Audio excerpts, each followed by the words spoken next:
பீகாரில் இருக்கக்கூடிய ஜேடியு கட்சியுடைய தலைவராக இருக்கக்கூடிய நிதிஷ்குமாரிடம் 12 எம்பி சீட்டுகள் இருக்கின்றன.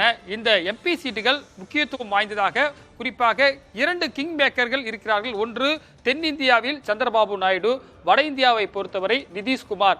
இந்த 2 பேரும் சேர்ந்தால்தான் பாஜகவிடம் இருக்கக்கூடிய 240ஓடு இவர்கள் கொடுக்கக்கூடிய 28 சேர்ந்தால்தான் 272 என்ற ஆட்சி அமைப்பிற்கான நம்பர்ஸை கிட்ட நெருங்க முடியும். எனவே இவர்கள் பார்த்தீங்கன்னா நிதிஷ்குமாரை பொறுத்தவரை என்டிஏ கூட்டணியில் பங்கேற்பதற்காக செல்கிறார். தேஜஸ்வி அவரை பொறுத்தவரை இந்தியா கூட்டணி மீட்டில் பங்கேற்பதற்காக செல்கிறார். 2 பேரும் ஒரே மாநிலத்தைச் சேர்ந்தவர்கள், ஒரே விமானத்தில் செல்கிறார்கள். ஆனால் தேஜஸ்வி யாதவிடம் இருக்கக்கூடிய எம்பிக்கள் எண்ணிக்கை 4 எம்பிக்கள் தான். அதாவது பாத்தீங்கன்னா 2024 பிப்ரவரி மாதம் வரை இந்தியா கூட்டணியுடைய ஒருங்கிணைப்பாளராக இருந்தவர் நிதிஷ்குமார்.